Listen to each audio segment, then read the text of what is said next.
Hello everyone, welcome to the Articulate Academy. So from today onwards, we are going to start class 12 CBSE history course for the session 2025 to 2026. So in this introductory video, we will be covering what are the sources of the history and how we get to know about the timeline. Basically, some students get confused between CE and BCE. So let us start. So first question arises what is history. History क्या है? History एक Greek word से आया है जैसे Historia.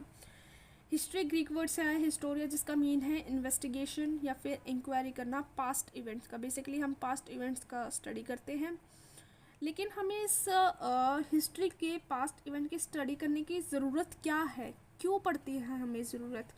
देखिए, अब history क्या है? स्टडी ऑफ द चेंजेस है जो कि पास्ट में हुए हैं और प्रेजेंट में हुए हैं. जैसे अर्लियर क्या होता था, जो कम्युनिकेशन होता था लेटर्स के थ्रू होता था, लेकिन अब प्रेजेंट में कैसे है? इंटरनेट के थ्रू हो रहा है, सोशल मीडिया के थ्रू हो रहा है.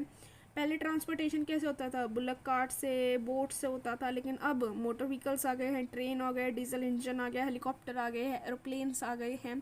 सो जो ये चेंजेस हो रहे हैं, इन चेंजेस को समझने के लिए what are the factors which led to these changes, हम हिस्ट्री को स्टडी करते हैं. जो हमारे एक हिस्टोरियन हैं एच कार, वो एक हिस्टोरियन है. उन्होंने हिस्ट्री के बारे में बड़ी बड़ी मोटी मोटी बुक लिखी है, तो उन्हीं को स्टडी करके हमें पता लगता है. हिस्ट्री को अगर हम हिंदी में देखें, एक वर्ड क्या है इसका, तो इसका मतलब होता है इतिहासा. ऐसा हुआ होगा, ठीक है, थस इट वॉज. सो अगर आपसे कोई पूछे what is history, so you will tell them कि history is a Greek word, it is an investigation of past event. अगर वो पूछे हिंदी में क्या है, तो आप बताना. हिंदी में इसका मतलब होता है इतिहासा, थस इट वॉज, ऐसा हुआ होगा. मतलब हमें कोई भी प्रॉपर ये नहीं है कि पक्का ऐसा ही हुआ होगा, श्योरिटी नहीं है. हम अपने सिर्फ ओपिनियन दे सकते हैं कि ऐसा हुआ होगा. सो इसमें मैंने अभी आपको जो बताया वो सेम है कि पहले कम्युनिकेशन कैसा होता था, ट्रांसपोर्टेशन कैसा होता था. सो इन्हीं चेंजेस को पढ़ने के लिए हमें हिस्ट्री पढ़नी पड़ती है. सो नेक्स्ट है हमारा सोर्सेज फॉर कंस्ट्रक्टिंग हिस्ट्री. हमें कैसे पता लगता है, हमें क्या क्या एविडेंसेस मिली हैं. So on the basis of sources हमें कैसे हिस्ट्री का पता लगा है, फ्रॉम व्हाट और where we get to know about history.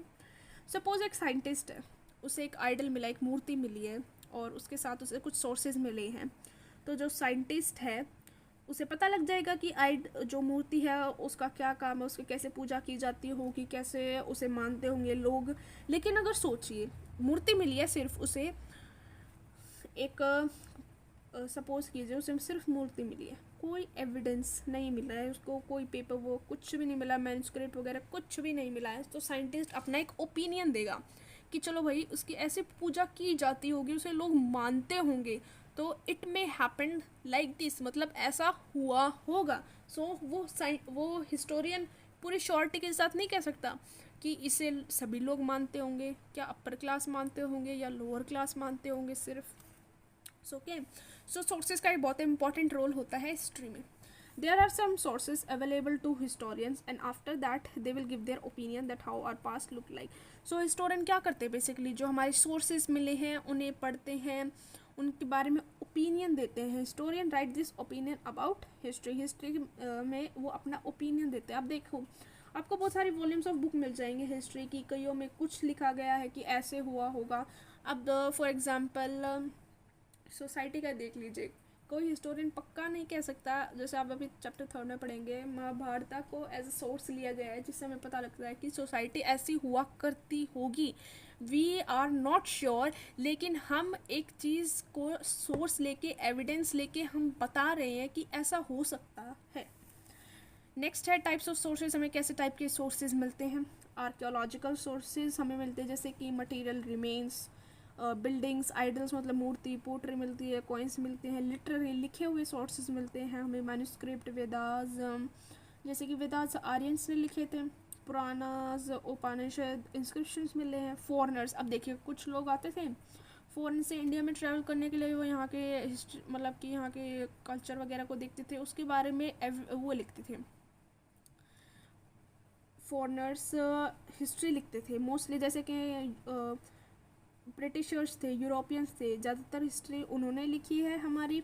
तो पर्शियंस आते थे, ग्रीक्स आते थे, चाइनीज़ आते थे, तो वो हमारे सोर्सेस को लिखते थे। सो नेक्स्ट हमारा बेसिक टॉपिक आ जाता है टाइमलाइन। ठीक है, सो और हिस्ट्री जो है वो यूरोपियन के थ्रू लिखी गई है। History was not return very after formation of the earth. मतलब इसमें क्या बोला गया है कि जैसे अर्थ बनी उसके बाद ही हिस्ट्री नहीं लिखी गई, बहुत बाद में लिखी गई है हिस्ट्री। टाइमलाइन हमारे लिए क्यों ज़रूरी हो जाती है, क्योंकि टाइम से ही हमें पता लगता है कि कब वो चीज़ हुई होगी। तो जो क्रिश्चियन जो पीपल थे, जो यूरोपियन पीपल थे, वो कैसे करते थे टाइमलाइन का डिवीज़न। वो जीसस का बर्थ होता था ना, उससे सेंटर पॉइंट ले लेते थे। जीसस के बर्थ से पहले मतलब 4.6 बिलियन पे अर्थ फॉर्म हुई होगी, और जीसस के बर्थ तक वो इस एरिया को इस एरा को क्या बोलते थे, बिफोर क्राइस्ट, मतलब क्राइस्ट से पहले वाला। अब उसे क्या बोलेंगे, बीसी। और अब आ जाता है जीसस, बर्थ हो जाता है जीसस क्राइस्ट का। तो जीसस क्राइस्ट के बर्थ से लेकर आज तक का जो टाइम है उसे वो एडी में मेजर करते हैं। रिमेंबर, एडी आफ्टर डेथ नहीं हो सकता। कई लोग इसे सोचते हैं कि AD after death of Jesus Christ होगा, लेकिन वो नहीं है, वो एनो डोमिनी है, मतलब in the year of Christ, मतलब क्राइस्ट के पैदा होने के बाद वाला एरा। ओके, सो जो हमारे इंडस वैली सिविलाइजेशन है उसका टाइम पीरियड क्या है, 2600 BCE टू 1900 BCE। ठीक है, अब आप इजीली आप कंपैरिजन कर सकते हैं। BCE मतलब बिफोर क्राइस्ट एंड AD मतलब एनो डोमिनी। अब देखिए जो ये टाइमलाइन है वो ऑफ कोर्स यूरोपियंस ने बनाई है, तो क्रिश्चियन लोगों ने बनाई है। तो उनके गॉड का नाम क्या था, जीसस क्राइस्ट था, तो उनके बर्थ पे उन्होंने टाइमलाइन बना ली। लेकिन अब जो हमने बनाई है अपनी टाइमलाइन, जो हमारी टाइमलाइन है बेसिकली जिसे हम फॉलो करते हैं, वो क्या है, BCE और CE। ज़ीरो को सेंटर पॉइंट माना गया है। ठीक है, ज़ीरो से पहले BCE बिफोर कॉमन एरा, मतलब अगर हम लेफ्ट हैंड साइड चलते हैं तो before common era, and right hand side चलते हैं तो हमारा आ जाता है कॉमन एरा। बस कुछ नहीं है, रीनेम कर दिया है।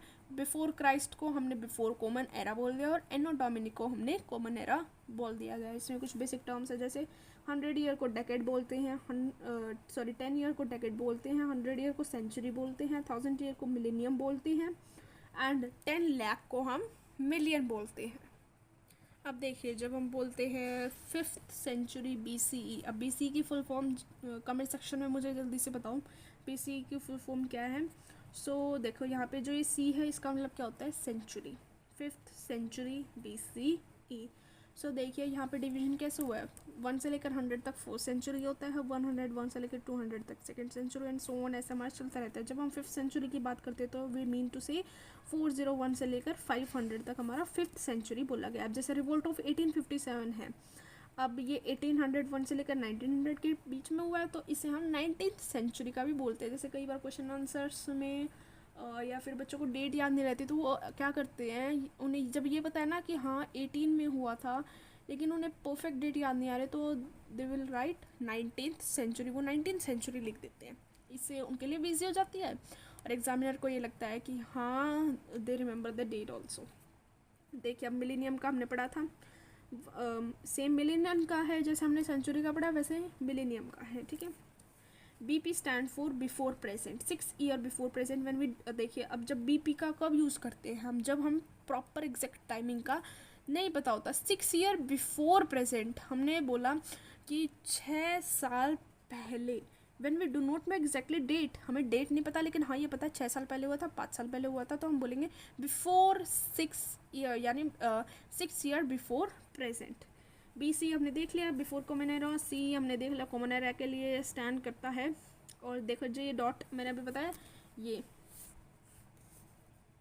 ये तो सेंचुरी का होता है जब यही आगे लग जाता है, जैसे यहाँ पे लगा हुआ है, देखिए ये रहा, यहाँ पे इसका मतलब होता है अप्रॉक्स। ये इसका लैटिन वर्ड है सिरका, विच मीन्स अप्रॉक्सीमेट। तो जब ये आगे लगा होता है तब ये अप्रॉक्स होता है कि हाँ हमें पता है कि 500 के और 600 के बीच में ही हुआ है BC के एरिया में, लेकिन हमें प्रॉपर नहीं पता।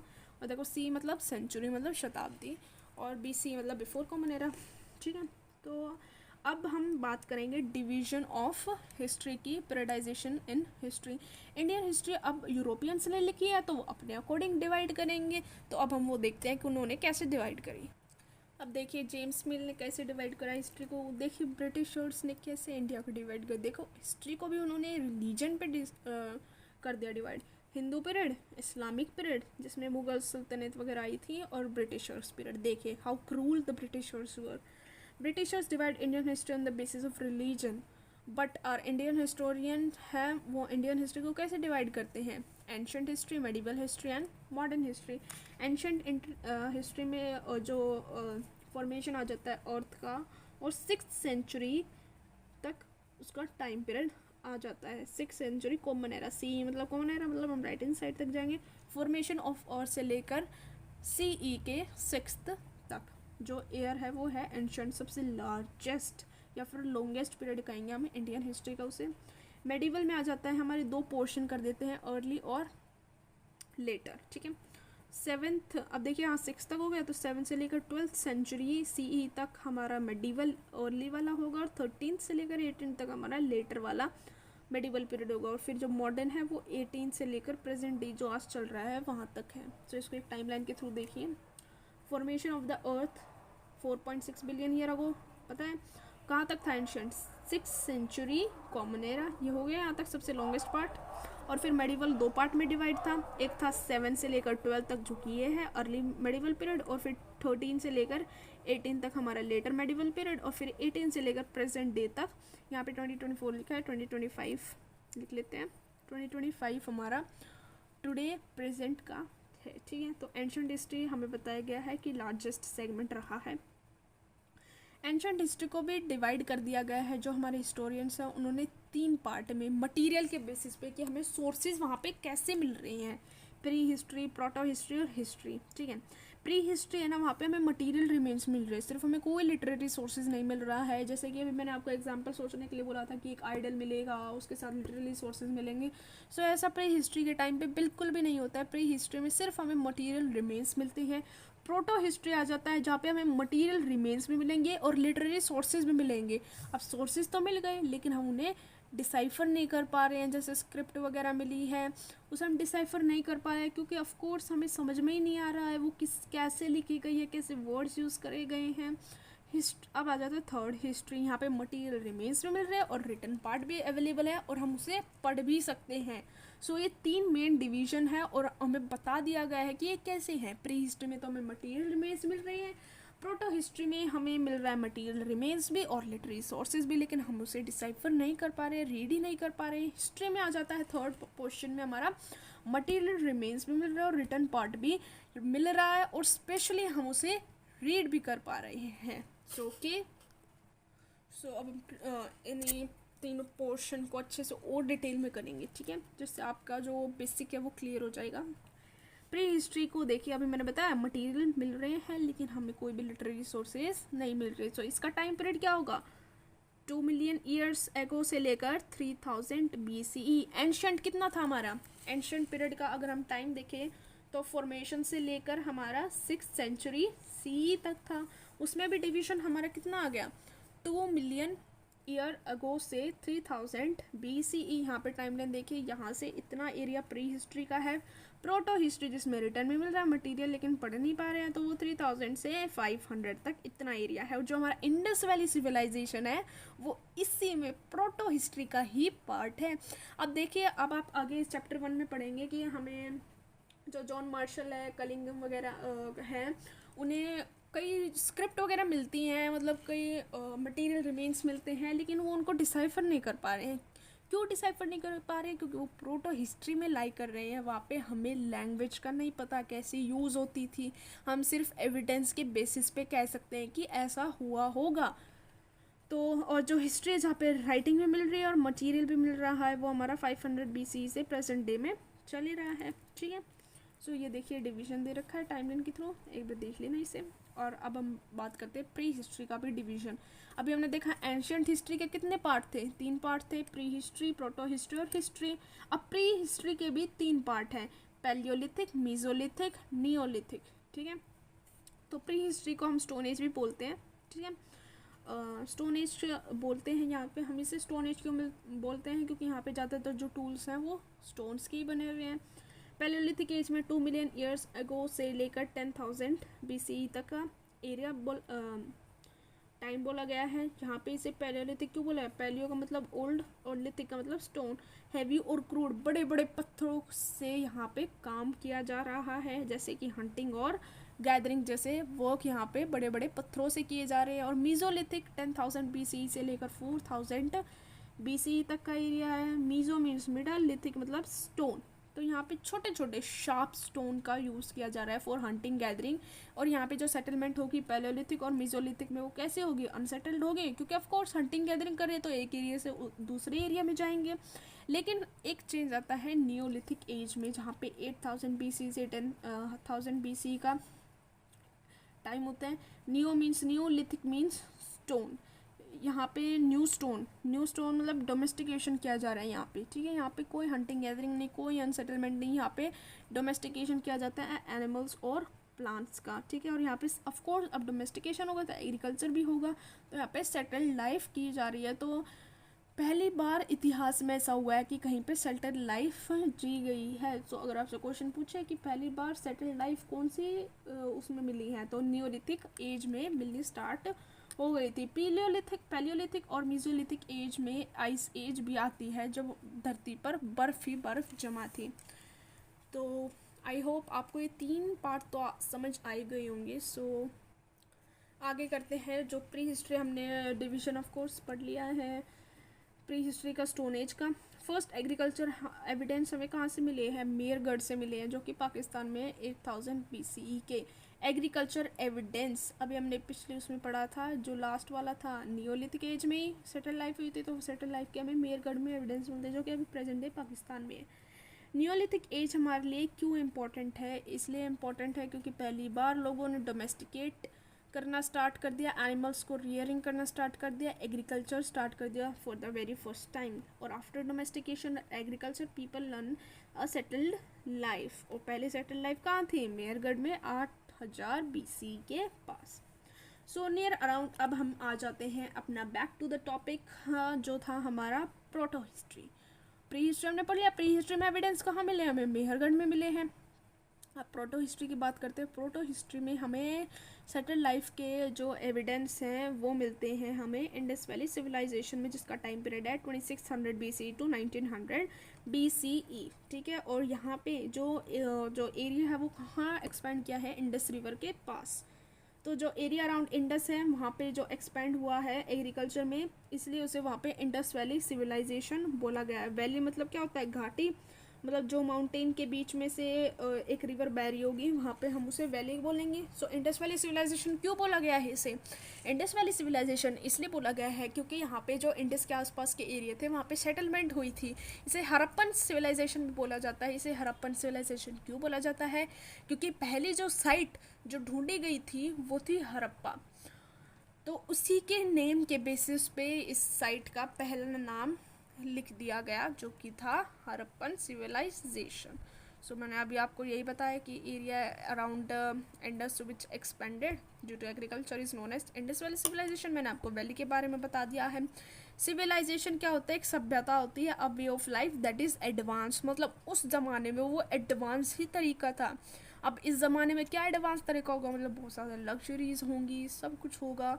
तो उस ज़माने की लग्जरी में वो सबसे एडवांस्ड एरिया था। अब मैंने आपको बताया कि जो एरिया है वो सिविलाइज्ड मतलब इंडस रिवर के पास हुआ था, और जो पहली साइट खोजी गई थी वो हड़प्पा साइट थी, तो हड़प्पन सिविलाइजेशन भी बोला गया। हड़प्पा और जो मोहनजोदारो वो प्रेजेंट डे पाकिस्तान में लाई करते हैं। इस मैंने बता दिया हड़प्पन सिविलाइजेशन। अच्छा, हड़प्पा जो साइट थी वो सबसे पहले दयाराम सानी ने खोजी थी 1921 में, और जो सेकंड साइट थी वो रखलदास बैनर्जी ने मोहनजोदारो थी वो खोजी थी, जो कि प्रेजेंट डे पाकिस्तान में। मोहनजोदारो को माउंट ऑफ डेड भी बोला जाता है इन 1922। जब हम कोई साइट खोजते हैं और आसपास जगह सेम सामान मिलता है तो हम उसे नाम दे देते हैं पहली साइट हड़प्पा, इसलिए हड़प्पन सिविलाइजेशन बोला गया। तो इसमें आपको पता लग गया होगा पहली साइट कौन सी खोजी गई थी? हड़प्पा। इसलिए नाम पड़ गया। हड़प्पन सिविलाइजेशन कब खोजी गई थी? 1921 में। सेकंड साइट कौन सी थी? मोहनजोदारो, जो कि 1922 में खोजी गई थी, और उसे माउंट ऑफ डेड भी बोलते हैं, और प्रेजेंट डे पाकिस्तान में लाई करती है। So from the next video we will be going to start our chapter number first of the part 1 ancient history, जिसमें हम पहला चैप्टर पढ़ेंगे बीड ब्रिक्स एंड बोन्स, जो कि है हड़प्पन सिविलाइजेशन पे। आज हमने इंट्रोडक्टरी पार्ट कवर किया, जिसमें आई होप आपको पता लग गया होगा कि हम डेट्स को कैसे करते हैं, BCE और CE को कैसे पता लगता है, and how difference between before Christ and anno domini. Anno domini after death नहीं होता, anno domini AD after death नहीं होता, एनो डोमिनी होता है, जो कि क्रिश्चियन के उसमें है। और इंडिया के उसमें डिविजन्स कैसे हैं and all the basic thing, क्योंकि अभी आप बेसिक कर लेंगे तो आपको आगे जाके दिक्कत नहीं आएगी, क्योंकि अगर आप कॉलेज जाएंगे नेक्स्ट ईयर तो वहाँ पे आपको सीधा स्टैंडर्ड बुक्स पकड़ा दी जाएंगी, कोई आपको बेसिक नहीं बताएगा, तो बेसिक क्लियर करना भी बहुत ज़रूरी है। सो मिलते हैं नेक्स्ट वीडियो में with the very first chapter of the history Harappan civilization. Kindly subscribe to the channel if you like the video, comment it down. Thank you very much.